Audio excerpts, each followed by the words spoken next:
Евана Македонија во рамки на проектот Електромобилност со Евана постави над 40 станици за полнење на електрични возила во 17 градови низ Македонија, најчесто на централните локации на јавно достапни паркинзи.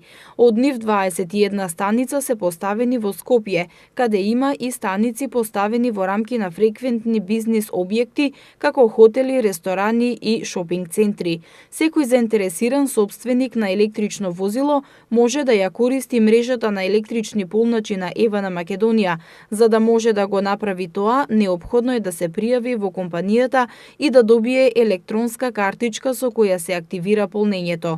До крајот на годинава во рамки на проектот Електромобилност со Евана, полнењето на електрични возила ќе биде бесплатно, а во текот на наредната година ќе се одреди цена што се очекува да биде пониска од цената на бензинот. Во Скопје веќе има инсталирано повеќе од 10 полначи, од кои еден во винаријата Камник. Од Евана информира дека во Македонија сега само недостига поголем број на електрични возила што имаат повисока цена од конвенционалните, но додава дека тоа е цената која треба сите да ја платиме за чистиот воздух.